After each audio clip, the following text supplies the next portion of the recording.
আসসালামু আলাইকুম ওয়া রাহমাতুল্লাহি ওয়া বারাকাতুহু। সংগ্রামী ভাই এবং বন্ধুগণ, রাসূল সাল্লাল্লাহু আলাইহি সাল্লামের একটি হাদিস, ইত্তাকুজ যুলমা যুলমাতান ইয়াউমাল কিয়ামা, তোমরা জুলুম থেকে বিরত থাকো, কেননা জুলুম কিয়ামতের দিন জালেমের জন্য অন্ধকার হয়ে উঠবে। আমরা লক্ষ্য করছি কিয়ামতের তো অনেক দূরে আছে, এই জালেমদের দুনিয়ায় অন্ধকার হয়ে গিয়েছে। আপনারা শুনেছেন একজন বিচারপতি, তাকে পাওয়া গেছে কোন জায়গায়? কোথায়? সিলেটের কোথায়? বর্ডারের জঙ্গলে। আমি বলি যে বিচারপতি সাহেব, উনি সাইদি সাহেবকে ফাঁসি দিয়ে এসে টকশোতে আস্ফালন করে বলতেন, আজকে সাইদি সাহেবকে ফাঁসি দিছি। নিজামী সাহেবকে ফাঁসি দিয়ে এসে উনি বলতেন যে আজকে নিজামী সাহেবকে ফাঁসি দিছি। তা আপনি জঙ্গলে গেছেন কে? এবং সেখান থেকে পাবলিক তাকে ধরে আনছে কিভাবে? সেখানে ছিল কিভাবে? কলার পাতা গায়ে দিয়া। আর পাবলিক ধরে আনছে কিভাবে? গলায় গামছা লাগায়া। আচ্ছা বলেন তো, এই কুষ্টিয়া অঞ্চলে গলায় গামছা লাগায় কাদেরকে? চোর না ছেঁচড়া চোর? আপনি পালাইতে গেছেন কেন? আপনি তো অ্যাফিলিয়েট ডিভিশনের বিচারপতি। আমি জাস্ট উপমা বলতেছি, একটা উদাহরণ হিসাবে। এই যে আবার যিনি আমাদের দামি প্রধানমন্ত্রী ছিলেন, উনিও পালাইছেন। তা আপনি পালাইলেন কেন?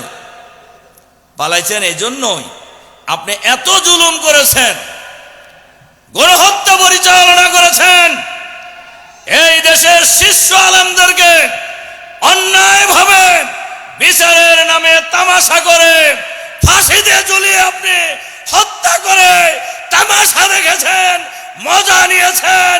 আপনি জানেন বাংলাদেশের জনগণ আপনাকে ক্ষমা করবে না। আমাদের আমিরে জামাত গতকালকে নাটোরের সমাবেশে বলছিলেন, ভাত রান্না করছিলেন, সেই ভাতও আপনি খাইতে পারেন নাই, ভাত না খেয়েই পালাইছেন। আমাদের উদ্দেশ্য কিন্তু এটা বলা না, বলার উদ্দেশ্য হলো আমাদের এই দেশ স্বাধীন হয়েছে কত বছর হলো? 53 বছর পার হয়ে 54 বছর শুরু হয়েছে, কিন্তু আজও বাংলাদেশের মানুষের অধিকার নিশ্চিত হয় নাই। এখনো বাংলাদেশের মানুষের জান মাল ইজ্জত আবরুর নিরাপত্তা বিধান হয় নাই। বাংলাদেশের যারা এই শাসন ক্ষমতায় এসেছেন, ক্ষমতাকে কুক্ষিগত করার জন্য জনগণের উপর বুলেট চালিয়েছেন, জুলুম চালিয়েছেন।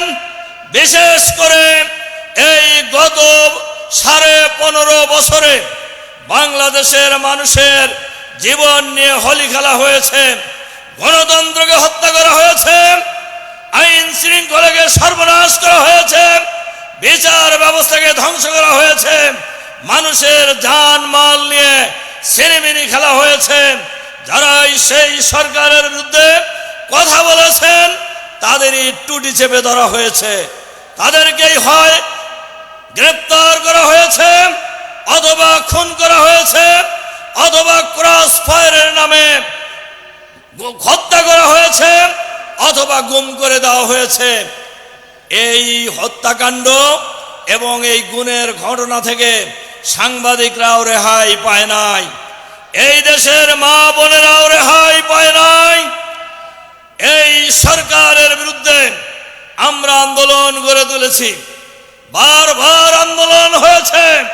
সর্বশেষ ছাত্ররা যে আন্দোলন গড়ে তুলেছিলেন, সেই আন্দোলনে বাংলাদেশের ছাত্র জনতা, কৃষক, শ্রমিক, মেহনতি মানুষ, নারী, পুরুষ, ছাত্র ছাত্রী ঐক্যবদ্ধ প্রতিরোধের মধ্য দিয়ে এই খুনি সরকার, ভারতের তাবেদার সরকার, ফ্যাসিবাদী সরকার পদত্যাগ করে পালিয়ে যেতে বাধ্য হয়েছে।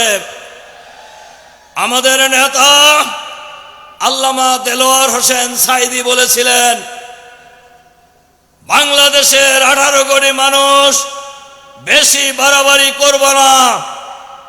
বাংলাদেশের 18 কোটি মানুষ যখন গাছের গোড়া ধরে ঝাঁকি মারবে, মামুর বাড়ি যায় পড়বা। সেটা পড়ছে না? সাঈদী সাহেবের অনেক জিনিসই এখন দেখা যায় উনি যেটা বলে গেছে সত্য হয়ে যেতেছে।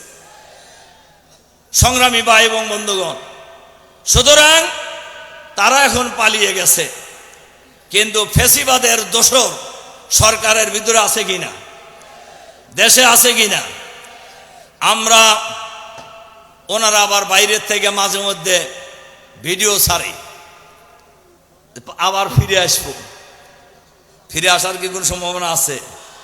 আমি সিম্পলি কথাটা বলি যে যখন ছিল তার হাতে আর্মি, বিডিআর, র্যাব, হেলমেট বাহিনী, ছাত্রলীগ, অমুক লীগ, তমক লীগ ইত্যাদি ইত্যাদি, সেই সব কিছু রাইখা যিনি পালায় গেছেন, তিনি আবার ফিরে আসবেন এটা মনে করার কোনো কারণ আছে? পৃথিবীর ইতিহাসে কোনো ফ্যাসিবাদী সরকার আর ফিরে আসে নাই। ফিরে আসেনি ইরানের রেজা শাহ পাহলভী, ফিরে আসেনি কারজাই, শেখ হাসিনাও ফিরে আসবে না। এখন এনার ওই ঘোষণা শুনে কেউ কেউ একটু উকিঝুঁকি মারে। আমরা বলি উকিঝুঁকি মারার চেষ্টা করেন না। যারাই উকিঝুঁকি মারবেন তারাই বিপদে পড়বেন। বাংলাদেশের 18 কোটি মানুষ ফ্যাসিবাদ ফিরে আসতে দেবে না। বাংলাদেশের মানুষ নতুন করে কোনো ফ্যাসিবাদ আমরা কায়েম হতে দেব না ইনশাআল্লাহ বাংলাদেশের মাটিতে। আপনারা কি আর ফ্যাসিবাদ কায়েম হতে দেবেন? আমরা বাংলাদেশের 18 কোটি মানুষ আর ফ্যাসিবাদী শাসন দেখতে চায় না। বাংলাদেশের মানুষ আর লুটেরা শাসন দেখতে চায় না। বাংলাদেশের মানুষ আর চাঁদাবাজি শাসন দেখতে চায় না।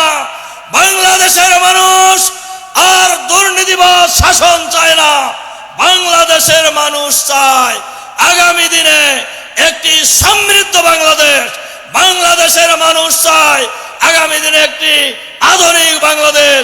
বাংলাদেশের মানুষ চায় আগামী দিনে একটি ইসলামের বাংলাদেশ। এজন্য বাংলাদেশের গ্রামে গঞ্জে, শহরে, নগরে, বন্দরে, বাংলার প্রতিটি প্রান্তরে একটি নতুন আওয়াজ উঠেছে। এই আওয়াজ কুষ্টিয়ায় উঠছে। দেখলাম ব্যানারে কোন জায়গায় লেখা আছে, সব দল দেখা শেষ, এবার হলো কি, এবার দেখবো জামাত ইসলামী বাংলাদেশ। এ কথা আলোচনা হইতেছে না? আলোচনা হচ্ছে। অর্থাৎ বাংলাদেশে ইসলামের জোয়ার তৈরি হয়েছে। ইসলামের জোয়ার তৈরি হয়েছে। রাসূল সাল্লাল্লাহু আলাইহি সাল্লামের ভবিষ্যৎবাণী অনুযায়ী নবুয়তের যুগ, খেলাফতের যুগ, রাজতন্ত্রের যুগ, এরপরে হলো জুলুমতন্ত্রের যুগ। ফ্যাসিবাদী শাসনের জুলুমতন্ত্রের মধ্য দিয়ে জুলুমতন্ত্রের যুগ শেষ হয়েছে। বাংলাদেশে আগামী দিনে প্রতিষ্ঠিত হবে খেলাফত আলা মিনহাজের নবুয়ত ইনশাআল্লাহ। সংগ্রামী ভাই এবং বন্ধুগণ, আমাদের নেতা জামায়াত ইসলামীর আমির ডক্টর শফিকুর রহমানের নেতৃত্বে আগামী দিনের বাংলাদেশ হবে ইসলামের বাংলাদেশ। আগামী দিনের বাংলাদেশ হবে চাঁদাবাজ মুক্ত বাংলাদেশ। আগামী দিনের বাংলাদেশ হবে দখলবাজ মুক্ত বাংলাদেশ। আগামী দিনের বাংলাদেশ হবে ইসলামের বাংলাদেশ। সেই বাংলাদেশে নারী পুরুষ, হিন্দু মুসলিম, বৌদ্ধ খ্রিস্টান সহ সকল শ্রেণী পেশার মানুষ দল মত নির্বিশেষে আমরা ঐক্যবদ্ধভাবে আগামী দিনে বাংলাদেশটাকে একটি সুন্দর বাংলাদেশ হিসাবে আমরা গড়ে তুলব ইনশাআল্লাহ। আর এই ক্ষেত্রে এখানে অসংখ্য হাজার হাজার উলামায়ে কেরাম এসেছেন। আমি আপনাদের কাছে আহ্বান জানাতে চাই, আগামী দিনের বাংলাদেশকে একটি সুন্দর বাংলাদেশ হিসাবে গড়ে তোলার জন্য উলামায়ে কেরামকে আরো দৃঢ় ঐক্য গড়ে তুলতে হবে। মানুষকে ঐক্যবদ্ধ করে আগামী দিনে ডাক্তার শফিকুর রহমানের নেতৃত্বে আমরা এগিয়ে যাব ইনশাআল্লাহ। আপনারা কি এর জন্য রাজি আছেন? আল্লাহ তাআলা আমাদেরকে আগামী দিনের সেই সংগ্রামকে সফল করার জন্য কুষ্টিয়া জেলার সর্বস্তরের জনতাকে ঐতিহাসিক ভূমিকা পালন করার তৌফিক দান করুন। এই প্রত্যাশা রেখে আপনাদের প্রতি আবারও আন্তরিক সালাম এবং মোবারকবাদ জানিয়ে আমার বক্তব্য এখানে শেষ করছি। আল্লাহ হাফেজ। বাংলাদেশ জিন্দাবাদ। বাংলাদেশ জামাত ইসলামী জিন্দাবাদ। আসসালামু আলাইকুম ওয়া রাহমাতুল্লাহ।